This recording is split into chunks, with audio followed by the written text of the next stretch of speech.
Harka fuunee akkam jirtan kabajamtoota dhaggeeffattoota keenya oduu olmaa dhaddacha mana murtii guyyaa irraan tanaa isinitti himna hanga xumuraatti hordofaa isin jechaadha. Oduu wajjinis ana muraat mahammadiin.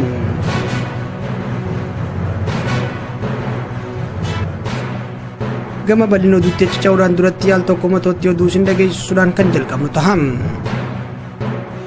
Manni murtii olaanaa federaalaa himata abbaa alangaa waliigalaa federaalaa Obbo Jawar fi galmee isaa jalatti kan argaman namoota 24 irratti hundeessee himatamtootaaf dubbisuu eegale.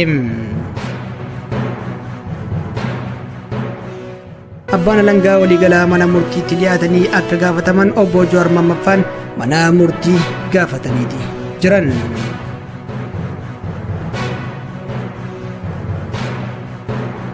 Kabajamtoota dhaggeeffattoota keenya gara bal'ina oduu olmaa dhaddacha mana murtii guyyaa irraan tanaatti achi isin dabarsinaa irraa deebuudhaan ammallee hanga xumuraatti nu hordofaa isiniin jennam.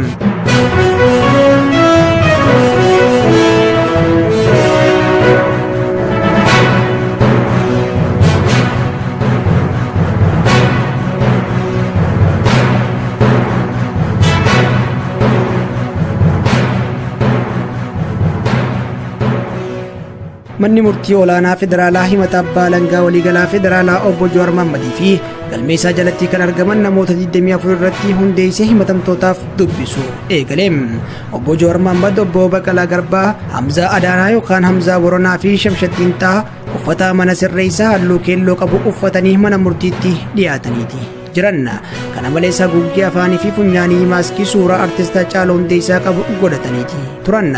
Himatamtoonni nama lamaan harki isaanii cancalaan walitti hidhamee dhaddacha keessa kan turan yommuu ta'u, yeroo abbaan seeraa gara dhaddachaatti seenanii dhaddachi eegaluudhaaf jedhu himatamtoonni harka isaanii walitti hidhamee ol kaasuudhaan mana murtiitti argisiisaniiti turan. Abbaan seeraa cancalli akka irraa hiikamuu ajajuudhaan irraa hiikameeti ture.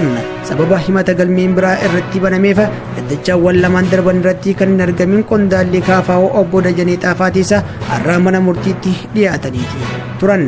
Maatii fi waa'illan himatamtoota lakkoofsaan 20 ta'anis galma dhaddacha mana murtii yookaan fitii adaraash jedhamutti argamuudhaan adeemsa dhaddachaa hordofaniiti jiran. Akkuma dhaddachi eegaleen Obbo Hamzaa Boronaa erga ganamaatti cancalaan hidhamanii turuu isaaniitii fi mana kana keessatti sa'aatii 2 oliif cancalaan hidhamanii akka turan akkasumas nurraa eegaa jedhanii gaafatanii akka didames mana murtiitti himaniiti jiran. Gama biraatiin gaazexeessaan OMN Mallasaa Dirribaa ganama naannoo sa'aatii 12 dhufanii balbala nurratti rukutanii ciree akka nyaannullee carraa nuuf hin laanne jechuudhaan haala kanaan dhaddacha keessatti hirmaachuun nu rakkisaa jira jechuudhaan dubbataniiti jiran. Abukaattonni himatamtootaa gama isaaniitiin himatamtoonni ciree osoo hin nyaanne cancalaan hidhamanii sa'a dheeraadhaaf turuu hin qaban kun sirrii miti jechuudhaan mana murtiitti ibsataniiti jiran. Kana malees hooggantoonni siyaasaa fi kunneen biroo cancalaan harki isaanii hidhamu kabaja isaaniitiin kan hin mallee fi kabaja isaan hin ginne akka ta'e mana murtiitti dhaddacha irraatiin himaniiti jiran. Kana irrattis manni murtichaa ajaja akka kennan gaafataniiti turan. Kana malees Shamshaddiin Xaa tajaajila yaalaa argachaa akka hin jirre iyyataniiti jiran.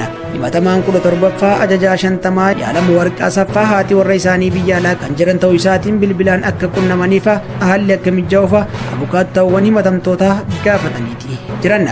Himatamaan jaaffaa Mastaawar Tamaama gaa'ela isaa raawwachuudhaaf torbeen 2 yeroo hafu hidhamimna. Kanaafuu haadha warra isaanii biyya alaa jiran waliin bilbilaan akka haasawan haalli haa mijaa'uuf jechuudhaan gaafataniiti jiran. Gama biraatiin himatamtoonni iddoowwan garaagaraa sadiitti kan hidhaman ta'uu isaatiin abukaattonni Obbo Jawar fi namoota biroo sadiin ala maamiltoota isaanii argatanii haasa'isisuu akka hin dandeenye fi akka dhorkaman himaniiti jiran. Manni murtichaatis abukaattoowwan maamiltoota isaanii iddoo tokkotti akka argatan ajaja akka itti kennu gaafataniiti jiran. Lakkoofsi namoota himatamtoota daawwataniitis akka hin daangeffamne ajajni akka itti kennamuuf abukaattoowwan mana murtichaa gaafataniiti jiran. Himatamaan 7ffaa Arafaat Abubakar qormaata biyyoolessaa kan qoramu ta'uu isaatiin kitaabolee fi meeshaaleen barnootaa biroo akka seenuuf akka ajajni itti kennamu gaafataniiti jiran. Lubbuu isaaniitiif yaaddoo akka qaban dhaddacha irratti kan dubbatan qondaalli kaafaa'oo Obbo Dajanee Xaafaa yaaddoon qaban iddoo nuti jirrutti dheengadda hayyama mana sirreessaatiin malee namoonni ol seenanii karaa foddaatiin haasawaa akka turanii fi eenyummaa isaanii wayita gaafatanittis akka deeman lubbuu isaaniitiif yaaddoo akka qabanis himaniiti jiran. Obbo Jawar abbaa alangaa irratti komii akka qabu himuudhaan dubbicha akkuma eegalaniin abbaa seeraatiin dhaabsifamaniiti jiran. Abbootiin seeraa obbo Jawar Mohammad iyyata isaanii gama abukaattoo isaaniitiin barreeffamaan akka dhiyeessan ajajaniiti jiran. Kana malees abbootiin seeraa iyyataawwan himatamtootaa fi abukaattoo isaaniitirraa dhiyaatan xumura dhaddachaa irratti ajaja akka kennan himuudhaan gara himata dubbisuutti ce'aniiti turan.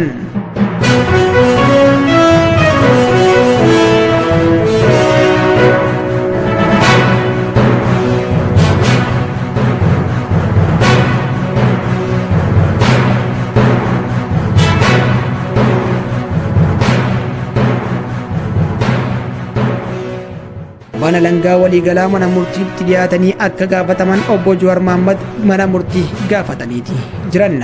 Manni murtii olaanaa federaalaa himata abbaa alangaa waliigalaa obbo Jawar Mohammadii fi namoota 24 irratti hundeessee har'a himatamtootaaf dubbisuudhaan manni murtichaa himatamtoonni tokkoffaa hanga 15ffaa jiran walitti bu'iinsa amantaa fi sababa bu'uura godhachuudhaan akka uumamu gochuudhaan magaalaa Finfinneetti lubbuun namoota 13 darbuu, naannoo Oromiyaatti immoo lubbuun namoota 167 darbuu, namoonni 360 irratti immoo miidhaan qaamaa qaqqabuu fi qabeenyi birrii biliyoona 4.6 olitti tilmaamamu irratti miidhaan akka qaqqabe taasisuu isaaniitiin dubbiseeti jiran.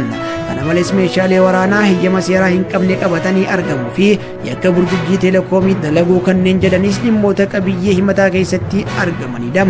Himatamtoonni 18ffaa, 21ffaa, himatamtoonni 6ffaa, 8ffaa, 9ffaa, 20ffaa fi 7ffaan afaan Amaaraa kan hin dhageenye ta'uu isaaniitiin himata irratti hundaa'ee akka hin hubanne mana murtichaatti kan himan yommuu ta'u, abukaattonni isaanii ammoo himata irratti hundaa'ee mana sirreessaatti isaan hubachiisuu akka danda'an mana murtichaatti himaniiti jiran. Manni murtichaattis abukaattonni maamiltoota isaanii mara guyyaa tokkotti iddoo tokkotti argatanii akka mari'atan manni sirreessaa haala akka mijeessu ajajeeti jiran. Obbo Baqqalaa Garbaa fi obbo Jawar Mohammad ibsa abbaa alangaa waliigalaa Dr. Geediyoon Ximaatiyoos tibbana waajjira ministeera muummeetti miidiyaaleedhaaf ibsa kenneen mirga bilisa ta'anii ilaalamuu isaanii kan sarbuu fi lubbuu isaaniitiif yaaddoo kan uume ta'uu mana murtichaatti himaniiti jiran. Ragaaleen illeen osoo nurratti hin dhagahamin aangaa'ottiin siyaasaa keessattuu abbaan alangaa waliigalaa akka waan mana murtiitti nurratti murtaa'etti dubbatan kan jedhu Jawar Mohammad haasawaa abbaan alangaa waliigalaa miidiyaaleedhaaf taasisee lubbuu isaaniitiif yaaddoo kan uume akka ta'e himaniiti jiran. Abbaan alangaa waliigalaa fiinxaleeyyii hooggaraa kan kaasanii fi nama akka ajjeesanitti murteessaniiti jiran jechuudhaan abbaan alangaa waliigalaa Dr. Geediyoon Ximaatiyoos mana murtiitti dhiyaatanii akka gaafataman obbo Jawar Mohammad iyyataniiti jiran. Obbo Baqqalaa Garbaatis gama isaaniitiin abbaan alangaa waliigalaa haala nuti ofirraa ittisuu hin dandeenye keessatti miidiyaalee biyyaa fi biyya alaatiif ibsa kennaniiti jiran. Kunis bilisummaa abbaa alangaa gaafii keessa kan galchuudha jechuudhaan kaasaniiti jiran. Kanaafis abbaan alangaa waliigalaa Dr. Geediyoon as dhufanii gaafatamuu qabu, hojiirraas gaggeeffamuu qabu jechuudhaan dubbataniiti jiran. Manni murtichaatis gama isaaniitiin abbaan alangaa waliigalaa dhimmicha irratti beellamatti aanutti barreeffamaan deebii akka kennan ajajaniiti jiran. Iyyataa fi ajaja mana murtii dhaddachaa irraatiin himatamtootaa fi abukaattoowwan isaanii akkasumas abbaan alangaa iyyata adda addaa mana murtichaatti dhiyeessanii manni murtichaa ajaja irratti kenneeti jiran. Himatamtoonni harki isaanii cancalaan yookaan kaateenaadhaan hidhamanii sa'a dheeraadhaaf tursiifamuu isaanii fi akka irraa hiikamuuf gaafatanii didamuu isaanii akkasumas ganama ciree osoo hin nyaanne gara mana murtiitti akka dhufan taasifamuu isaanii iyyataa kan ture yommuu ta'u, manni murtichaa himatamtoota maaliif cancalaan hidhamanii akka turan manni sirreessaa barreeffamaan deebii akka kennu ajajaniiti jiran. Kana malees kana booda himatamtoonni ganamaan gara mana murtiitti kan dhufan yoo ta'e manni sirreessaa ciree mana murtiitti akka dhiyeessuuf ajajaniiti jiran.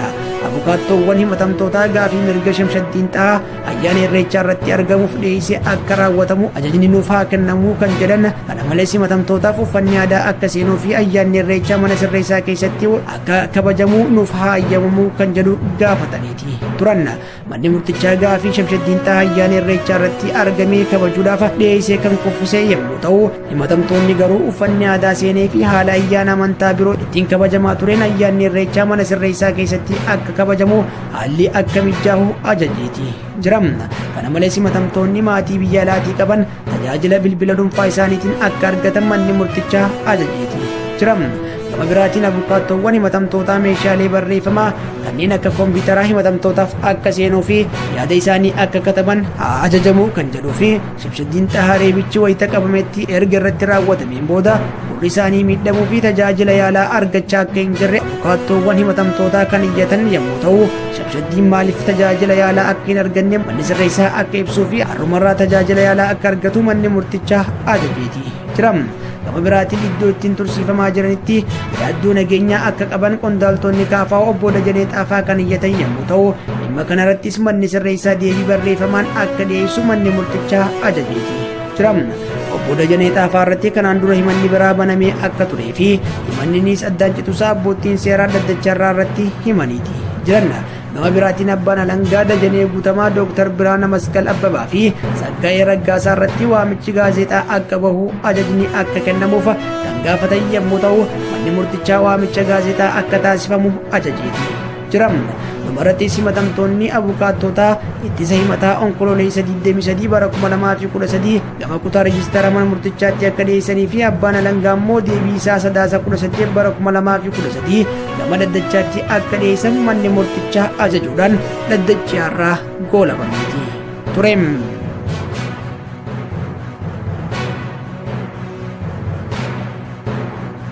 Kabajamtoota dhaggeeffattoota keenya oduun oolmaa dhaddacha mana murtii kan guyyaa har'aan tanaa kana fakkaata. Oduu isinitti himuudhaan isin faana kan ture ana Muraad Mahammadiin ture. Kurfiin afaan itti fufanii ammaaf xumure nageetti.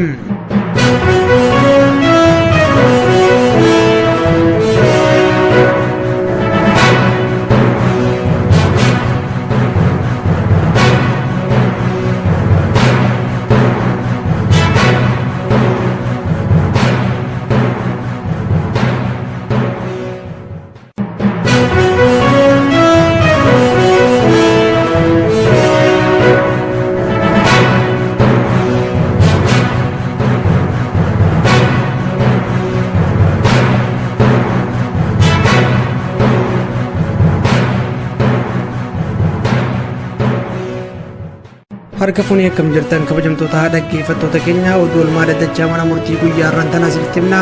Hanga xumuraatti nu hordofaa isin jechaadha. Oduu wajjinis ana Muraad Mahammadiin.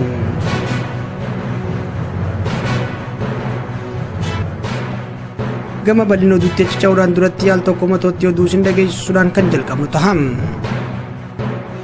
Manni murtii olaanaa federaalaa himata abbaa alangaa waliigalaa federaalaa obbo Jawar Mahammadii fi galmee isaa jalatti kan argaman namoota 24 irratti hundeessee himatamtootaaf dubbisuu eegale. Abbaan alangaa waliigalaa mana murtiitti dhiyaatanii akka gaafataman obbo Jawar mahammadfaan mana murtii gaafataniiti jiran.